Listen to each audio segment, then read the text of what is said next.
आपण बघतो दुपारच्या बातम्या। आताची मोठी बातमी आपण बघतोय पुण्यामधल्या चिमुकलीवरच्या अत्याचाराच्या प्रकरणी नसरापूरमधलं हे बलात्कार आणि हत्येचं प्रकरण होतं। या प्रकरणामध्ये सध्या निकाल वाचन सुरू होत आहे। आरोपीला दोषी ठरवलं जात आहे आणि नसरापूरच्या बलात्काराच्या प्रकरणी आरोपी भीमराव कांबळे हा दोषी ठरवण्यात आलेला आहे। ही घटना समाजासाठी अत्यंत घातक आहे असा युक्तिवाद सरकारी पक्षाने देखील केलेला आहे। या मुलीवरती झालेले अत्याचार हे न्यायालयामध्ये सिद्ध करण्यात आले।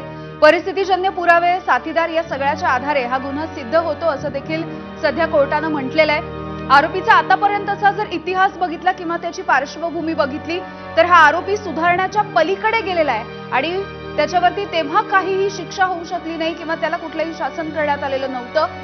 म्हणून अशा पद्धतीची कृती करण्याची किंवा अशा पद्धतीचा गंभीर गुन्हा करण्याची त्याची वृत्ती होऊ शकली किंवा तो या गुन्ह्यापर्यंत पोहोचू शकला अशा पद्धतीचं निरीक्षण देखील कोर्टाने दिलेलं आहे। या आरोपीला 7 मुलं आहेत। वेगवेगळी माहिती खरं तर या आरोपीची कौटुंबिक पार्श्वभूमी देखील समोर येते।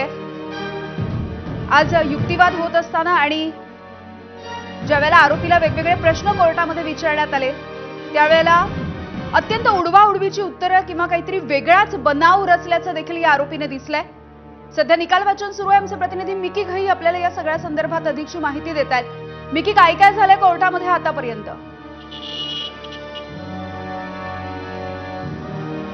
अर्थात जर आपण बघितलं तर कोर्टामध्ये सध्या न्यायाधीशाकडून अर्थात याचं वाचन सुरू झालेलं आहे, निकालाचं वाचन सुरू आहे। ही घटना समाजासाठी घातक आहे, धोकादायक आहे असं या ठिकाणी न्यायाधीशाने म्हणलेलं आहे। ही सगळी दुर्दैवी घटना, या मुलीवर झालेले अत्याचार न्यायालयात सिद्ध झालेले आहेत। परिस्थितीजन्य जे पुरावे आहेत, जे आपण सातत्याने सांगतोय, सीसीटीव्ही फुटेज असेल, 55 लोकांचं जबाब त्या ठिकाणी नोंदवलं गेलेलं आहे आणि त्याचबरोबर या आरोपीची या अगोदरची जर पार्श्वभूमी बघितली तर या अगोदर देखील अशा पद्धतीचे 2 गुन्हे त्याच्यावर दाखल आहे। दुर्दैवी त्यातून तो निर्दोष, त्याची मुक्तता झालेली होती, त्याला जामीन त्या ठिकाणी मिळालेला आहे। मात्र जर आपण बघितलं तर त्याची पार्श्वभूमी अशाच पद्धतीची आहे। त्याचा आधार घेत कोर्ट जे सरकारी वकील आहेत त्यांनी ठामपणे सांगितलेलं आहे की तो सुधरू शकत नाही, त्याला संधी देणं हे उचित ठरणार नाही, तर त्याला फाशीची शिक्षाच द्यायला हवी। मात्र दुसरीकडे जे आरोपीचे वकील आहेत ते भक्कमपणे त्याचा बचाव पक्ष या ठिकाणी ठेवण्याचा प्रयत्न करतायत। त्यांचं म्हणणं आहे की हा आरोपी स्वतः धक्क्यात आहे। ही सगळी घटना जेव्हा झाली आणि त्याच्यावर आरोप झाले तेव्हा तो स्वतःच धक्क्यात गेलेला आहे। त्याचा वय पाहता, त्याचं 65 वय आहे आणि ते पाहता या ठिकाणी जर आपण बघितलं तर याचा देखील आधार या आरोपीच्या वकिलाकडून घेतला जातोय।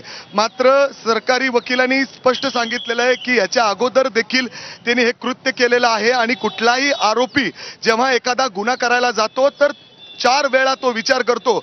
अर्थात त्याच्या डोक्यात हे सगळं प्लॅन असतं, हे देखील स्पष्ट केलेलं आहे। परत एकदा न्यायाधीशाने हे देखील या ठिकाणी ठामपणे ठेवलेलं आहे की या आरोपीला जवळपास 7 मुली आहेत, पत्नी आहे, ते देखील या ठिकाणी त्याच्या बचावासाठी त्याच्या सोबत उभे नाहीत। ते कुठं आहेत त्यांनी या अगोदर देखील माध्यमांच्या समोर येऊन स्पष्ट सांगितलेलं आहे की हा असाच आहे। याच्या अगोदर देखील त्यांनी असाच प्रयत्न केलेला होता, हे घरच्यांना देखील माहिती आहे, त्यामुळं ते देखील त्याच्या सोबत नाही याचा देखील विचार या ठिकाणी न्यायाधीशाने निकाल वाचताना केलेला आहे। असे हे सगळे महत्त्वाचे मुद्दे आहेत जे कोर्टासमोर ठेवण्यात आलेले आहेत। आणि आपण जर बघितलं तर ज्या पद्धतीने सरकारी वकिलांनी ही बाजू मांडलेली आहे ते पाहता अनेक जे वकील आहेत, तज्ज्ञ आहेत, त्यांचं देखील म्हणणं आहे की यामध्ये जे कलम आहेत त्याचा आधार घेता न्यायाधीश देखील फाशीची शिक्षा सुनवू शकतात। एक ऐतिहासिक निकाल असेल जर अशा पद्धतीने हे निकाल समोर आला। मात्र विरोधी जे आरोपीचे वकील आहेत त्यांचं म्हणणं आहे की त्यांचं वय पाहता त्यांना जन्मठेप शिक्षा देण्यात यावी असं देखील आरोपीचे वकिलांकडून या ठिकाणी सांगितलं जातंय। मात्र त्याच वेळी सरकारी वकील आहेत ते ठामपणे सांगतायत असं चालणार नाही। समाजात हा जो कृत्य आहे याचा खूप वाईट संदेश गेलेला आहे, समाजासाठी हा खूप घातक आहे। हा संदेश जर अशा पद्धतीने आपल्याला द्यायचा असेल तर याला कठोरात कठोर शिक्षा देणं गरजेचं आहे। सुरुवातीलाच त्यांनी मांडलेलं होतं मुली जर सुरक्षित ठेवायची असतील तर या केसमध्ये जर ऐतिहासिक निकाल आला तरच समाजामध्ये एक वेगळा मेसेज जाईल. एक ठामपणे हा मेसेज जर समाजामध्ये पोहोचवायचा असेल की महिला मुली सुरक्षित आहे, त्यामुळं कठोरात कठोर शिक्षा द्यावी आणि या आरोपीला पाहता, याची पार्श्वभूमी पाहता त्याला फाशीची शिक्षा द्यायला हवी अशी मागणी या ठिकाणी सरकारी वकिलांकडून केली जाते आणि न्यायाधीश देखील त्या पद्धतीने आता या निकालाचं वाचनाला सुरुवात केलेली आहे. आता मी जर कोर्टाचे बाहेरचे दृश्य तुम्हाला दाखवलं तर हळूहळू या कोर्टाच्या बाहेर गर्दी होतीये. हे निकाल ऐकण्यासाठी या ठिकाणी आलेले आहेत. जेव्हा ही घटना घडलेली होती 1 मे रोजी, या चिमुकलीवर 3.5 वर्षाच्या लैंगिक अत्याचार करत तिची निर्घृण हत्या करण्यात आलेली होती या आरोपी भीमराव कांबळेकडून, आणि त्याच्यानंतर तो तिथून फरार होतो. एक समाजात प्रचंड रोष निर्माण झालेला होता जेव्हा पोलिसांनी या आरोपीला अटक केलेलं होतं.